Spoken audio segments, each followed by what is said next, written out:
가사처럼 하나님만이 우리의 힘이 되심을 믿습니다. 그러면 옆에 분들과 한번 인사하겠습니다. 하나님이 우리의 힘이 됩니다. 하나님만 의지합시다. 하나님만 의지하는 우리 성도님들이 다 되었으면 좋겠습니다. 오늘 본문 바로 앞에 18장에 보시면 엘리야가 이 갈멜산에서 바알과 아세라를 섬기는 선지자 850명과 싸우는 장면이 기록이 되어 있습니다. 물론 이 대결에서 엘리야가 대승을 거두게 됩니다. 대결 주제는 송아지 한 마리를 잡아서 이제 각을 뜨고 그것을 제단 위에 올려놓고 하늘에서 불이 떨어지는 신이 진짜 신이다. 그것이 대결 주제입니다. 바알과 아세라를 섬기는 선지자들이 오전 9시부터 오후 3시까지 막 기도하고 뭐 하든 난리를 쳤어요. 자기 몸을 해하기도 하고 하늘에서 불이 떨어지게 해달라고 막 바알 부르면서 그렇게 난리 법석을 떨었습니다. 그래도 하늘에서는 불이 떨어지지 않았습니다. 이제 엘리야의 차례가 되었습니다. 엘리야는 제단 주위에 이 제단 옆에다가 도랑을 파고 또 제물 위에 물을 가득 부었습니다. 큰 통 4개에다가 물을 가득 담아서 3번 들이붓습니다. 총 12번을 붓습니다. 그러니 당연히 제물은 흠뻑 젖었고 또 제단에는 물이 흐르고 있습니다. 그 도랑에는 물이 흘러 넘쳤습니다. 도무지 불을 붙일 수 없는 그런 상황을 연출해 냅니다. 일부러 최악의 상황을 만드는 겁니다. 아주 확실하게 하나님의 능력을 보여주겠다는 겁니다. 나중에 딴소리 하지 말고 딴 데 보고 진짜 누가 참된 신인지 잘 보라는 겁니다. 하나님께서는 엘리야의 기도에 응답하셔서 하늘에서 불을 내리셨습니다. 제단을 다 태우고 제물도 태우고 도랑에 있는 물도 다 태워버렸습니다. 분명히 하나님께서 살아계신 하나님이심을 증명해 보이셨습니다. 그 기세를 몰아서 엘리야는 바알과 아세라를 섬기는 선지자들을 잡아다가 기송강에 다 데리고 가서 다 죽였습니다. 제가 몇 명과 대결했댔죠. 850대 1로 대결했댔죠. 850명이 다 잡아가지고 기손 시내까지 데려다가 다 죽였습니다. 그리고 하늘을 향해서 간절히 기도합니다.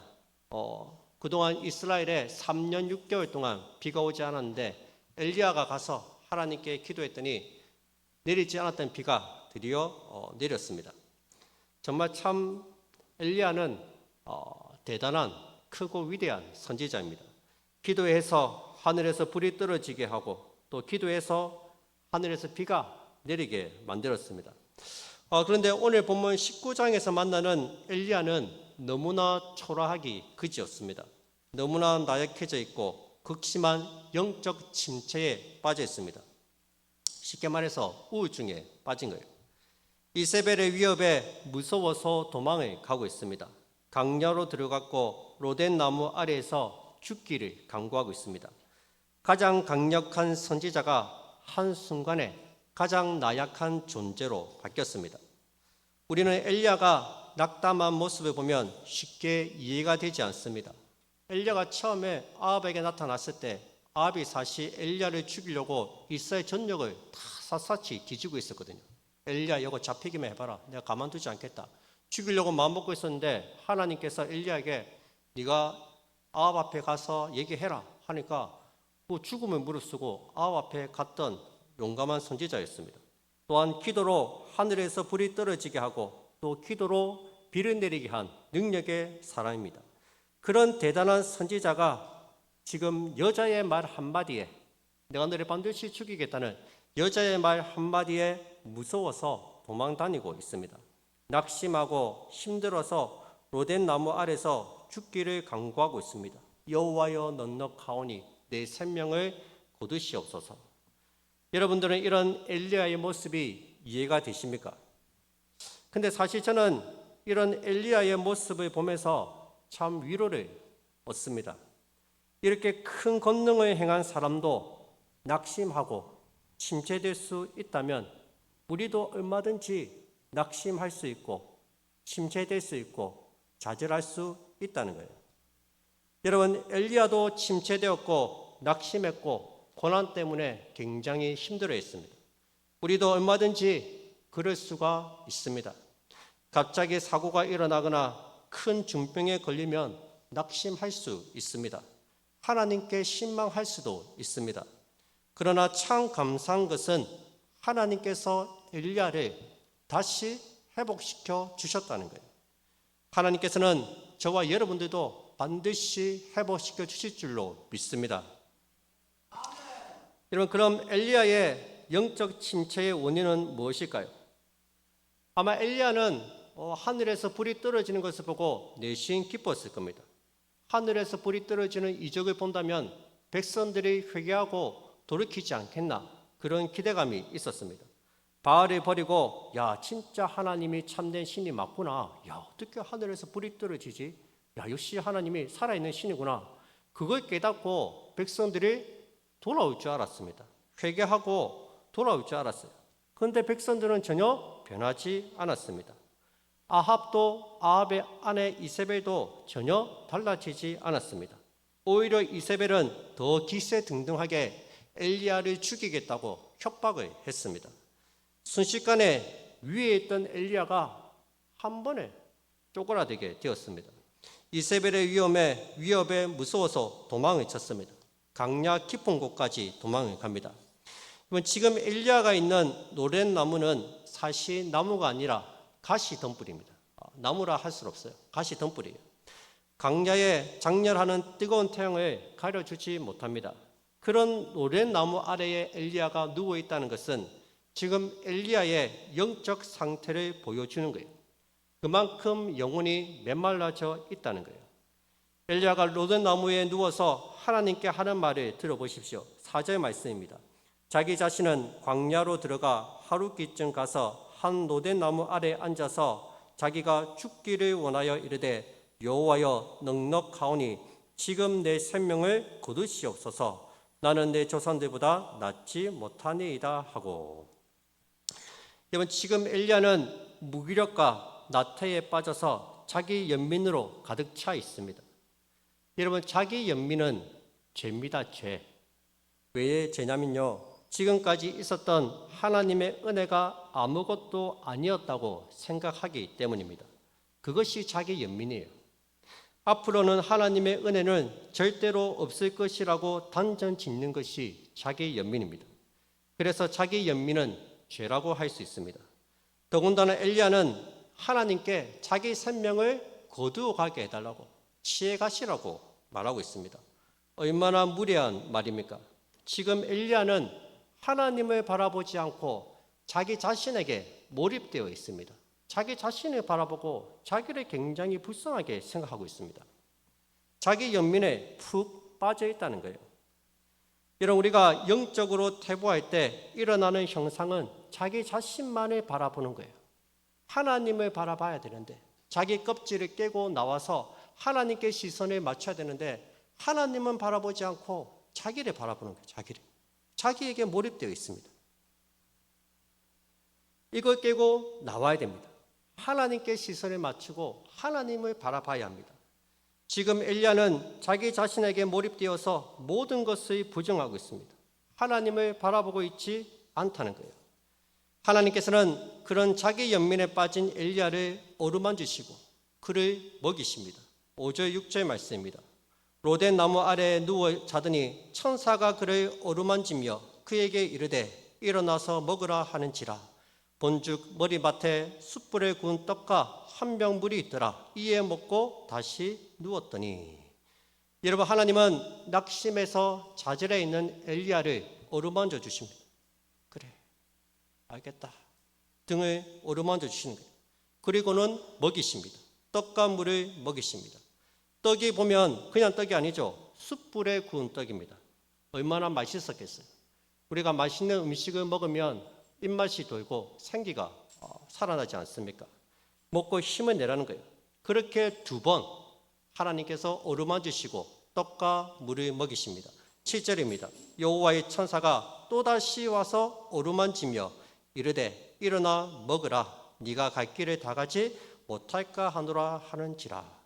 하나님께서 2번이나 엘리야를 어루만지시고 그에게 떡과 물을 먹이십니다. 지금 하나님께서 엘리야를 깊이 위로하고 있다는 거예요. 여러분, 하나님은 엘리야에게 자의 잘못을 따지지 않습니다. 네가 선지자가 되어가지고 이렇게 하면 되나? 네가 그 여자의 말 한마디 무서워갖고 이렇게 믿음 없이 행동하면 되나? 그렇게 하지 않습니다. 목사가 믿음 없이 그렇게 축 처져갖고 그래가 되겠나? 그렇게 하지 않습니다. 네가 직분자가 되어서 본이 되어야지 일하면 안 된다. 빨리 일하라. 그렇게 하지 않습니다. 지치고 힘들어하는 엘리야를 하나님께서 친히 어루만져 주십니다. 그리고 먹이시고 푹 재우십니다. 여러분, 힘들어하는 성도들을 너무 이렇게 몰아세우지 마세요. 빨리 털고 일어나야지 뭐 하는 거고 언제까지 그렇게 살기고 믿음 없이 행동하면 되나? 그런 식으로 자꾸 이렇게 몰아세우고 자꾸만 이렇게 압력을 가하면 안 됩니다. 충분히 쉬고 회복할 시간을 줘야 합니다. 키우던 양이 다쳤습니다. 그럴 때 어떻게 해야 됩니까? 이 양을 어떻게 관리를 잘했니 못했니 그런 말을 하지 말고 뭐 해야 돼요? 양이 다치면 빨리 치료부터 해야지. 치료부터. 양을 살려야죠. 빨리. 어쨌거나 빨리 양을 살려야 됩니다. 살리는 게 목적이죠. 하나님께서도 그랬죠. 죄인은 우리를 혼내시지 않고 십자가에 먼저 죽이심으로 우리를 먼저 살리시지 않았습니까? 살리는 게 먼저입니다. 여러분, 5절부터 8절까지 대화를 보시면 하나님과 엘리야의 대화가 명령과 순종의 구조로 되어 있습니다. 5절에 보시면 천사가 일어나서 먹으라 명령하니까 6절에 이에 먹고 마시고 다시 누웠더니 그대로 엘리야가 순종을 합니다.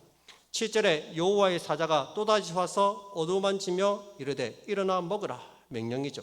8절에 이에 일어나 먹고 마시고 그 은신물의 힘을 의지하여 40주 40야를 가서 하나님의 산 호렙에 이르니라. 순종입니다. 지금 명령과 순종이 교차적으로 반복되고 있습니다. 절망적인 상황에서도 하나님께서는 엘리야에게 말씀하시고 명령을 하시고 엘리야는 그 하나님의 명령에 순종하고 있습니다. 우리 같으면 하나님 정말 아무것도 하기 싫습니다.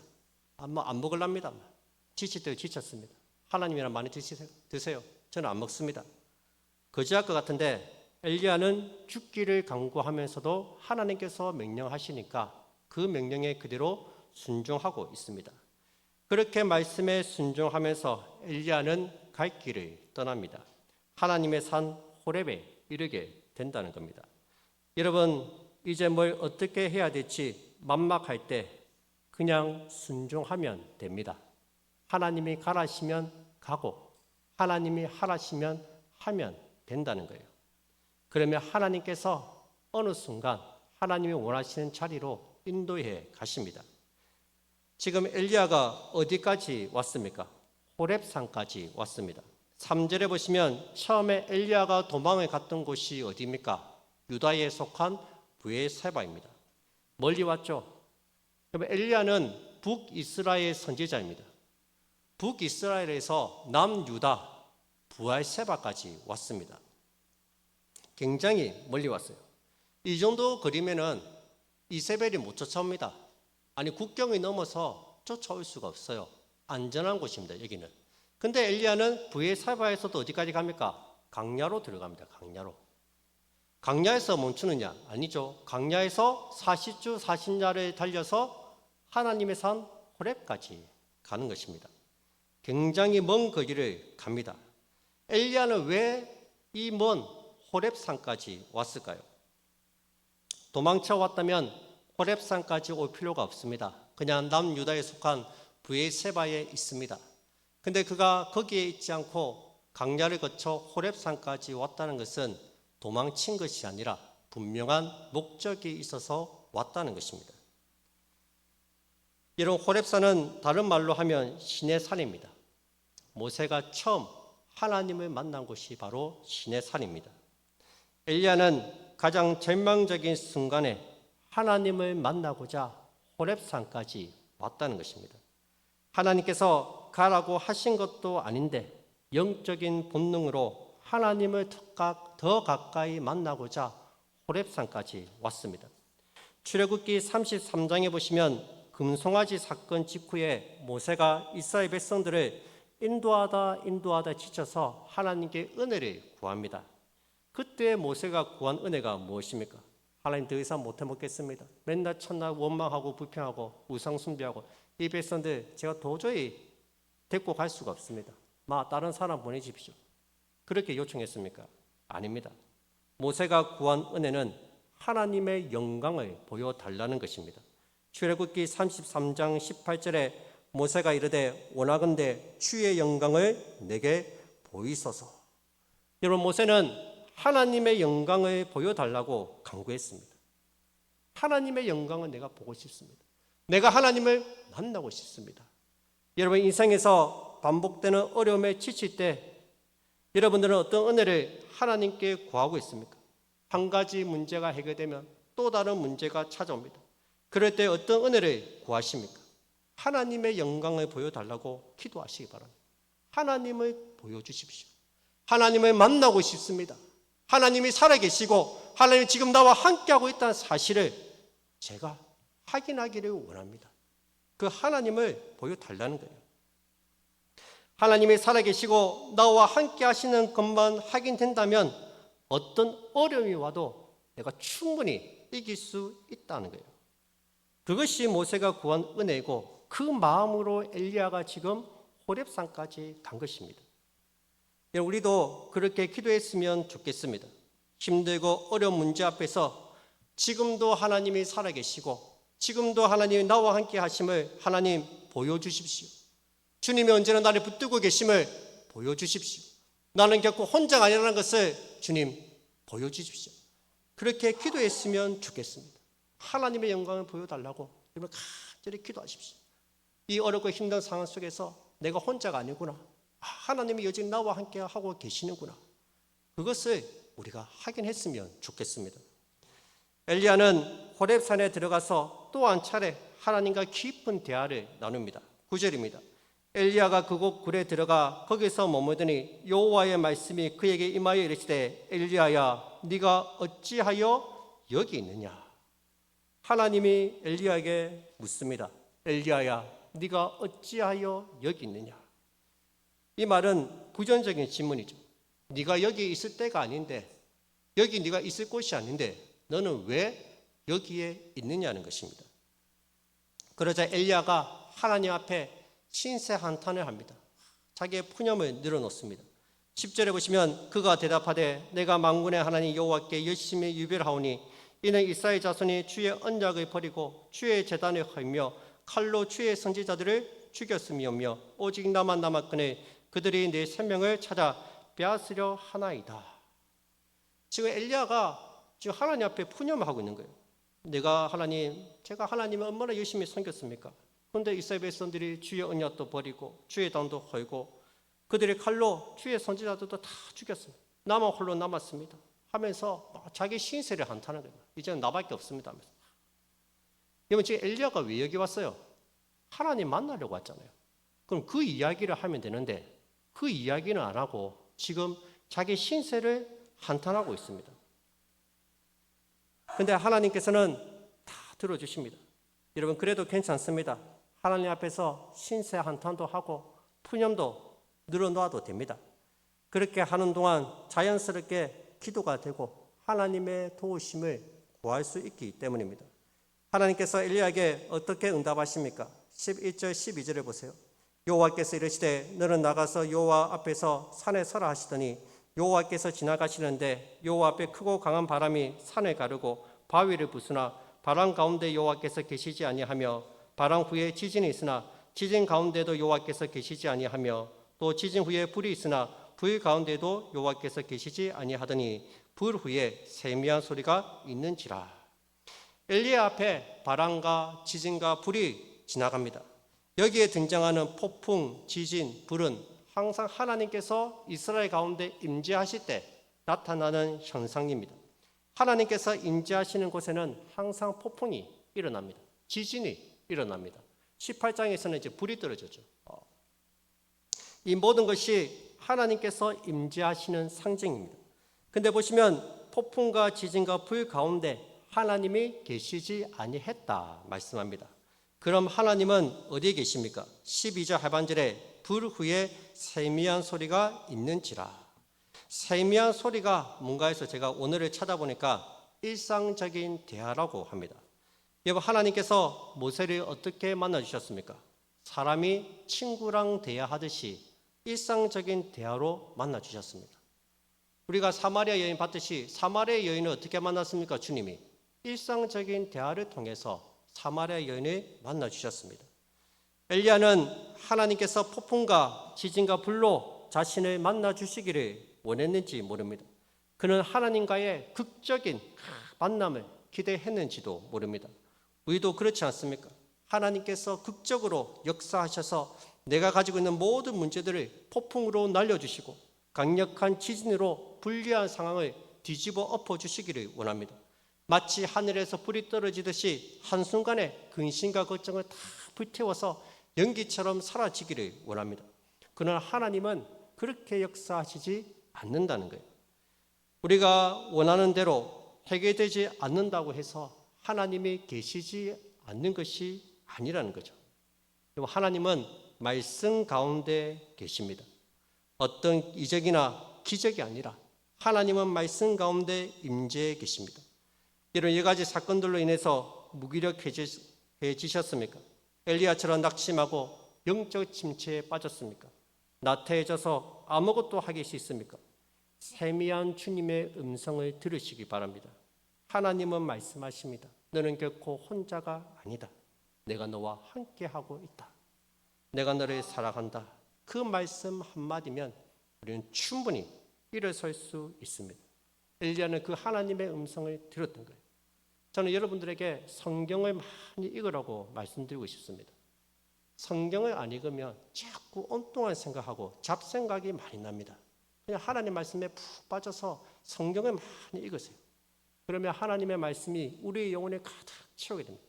그러면 근심도 없고 걱정도 없어요. 성경 읽는 시간이 얼마나 행복한지 모릅니다.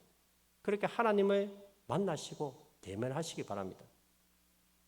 오늘 하나님께서 여러분들에게 이 음성을 들려주시기를 바랍니다. 내가 너와 함께하고 있다. 내가 너를 사랑한다. 내가 너를 인도하겠다.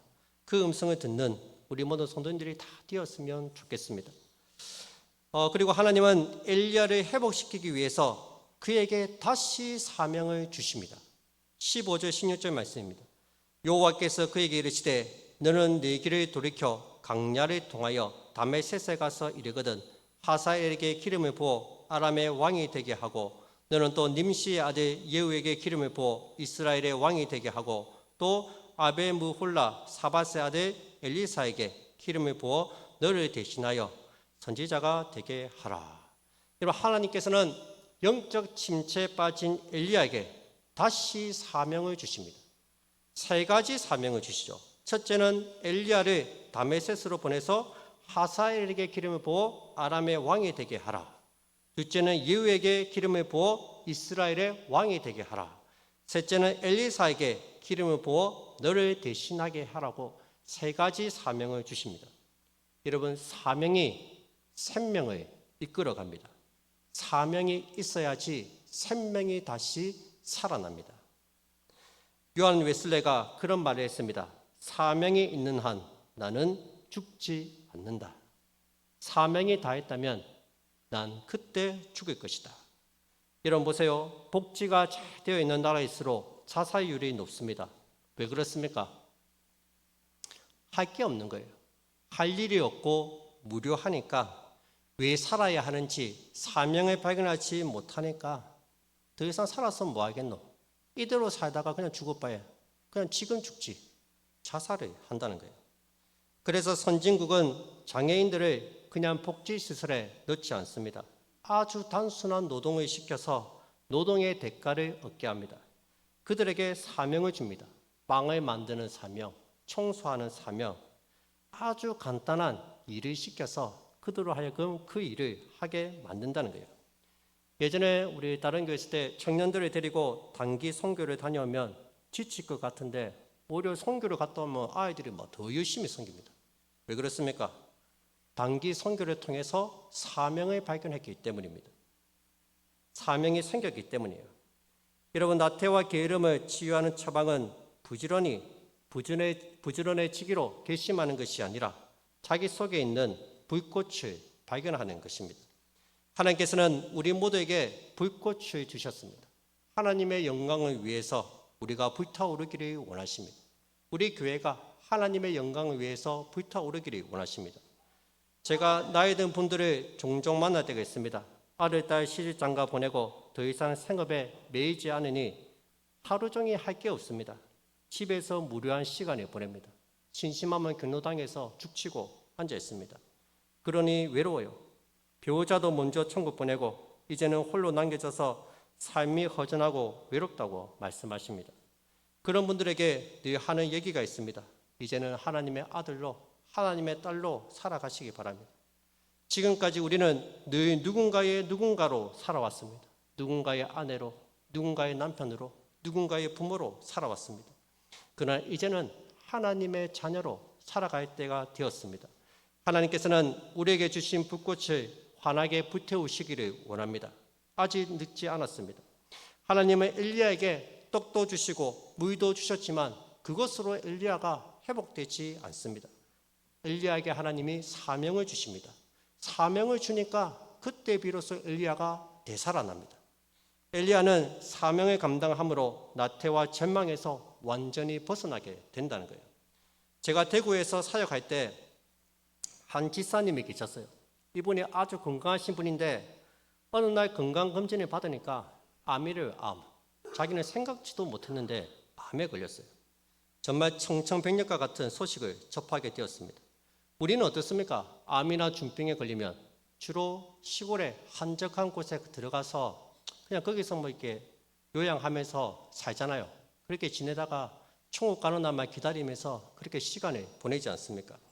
근데 이분은 주님 볼 날이 얼마 남지 않았다고 그때부터 열심히 전도를 하기 시작했습니다. 대구 서문시장에 매일마다 출근하셔서 전도를 하셨습니다. 그러면서 건강도 회복되고 암도 치유되는 것을 보았습니다. 제가 그때 알았습니다. 아, 사명이 있는 사람은 결코 죽지 않는구나. 복음을 전하면서 회복이 되는 거예요. 사명이 생명을 살립니다. 오늘 본문의 엘리야도 사명을 감당함으로 무기력함에서 벗어나게 됩니다. 회복됩니다. 오늘 하나님께서 저와 여러분들에게 묻고 계십니다. 네가 어찌하여 여기 있느냐? 왜 너는 해야 할 일을 하지 않고 그렇게 먼 산만 바라보고 있느냐? 왜 낙심하여 불안해하느냐? 내가 준 불꽃을 피워라. 내게 준 사명을 감당하라 말씀하십니다. 마지막으로 시편 42편 5절 말씀입니다. 제가 한번 읽어드리겠습니다. 내 영혼아, 네가 어찌하여 낙심하며 어찌하여 내 속에서 불안해하는가? 너는 하나님께 소망을 두라. 그가 나타나 도우심으로 말미암아 내가 여전히 찬송하리로다. 아멘. 여러분, 그렇습니다. 우리는 낙심하고 불안해하지 말아야 합니다. 저 천국을 소유한 하나님의 백성이지 않습니까?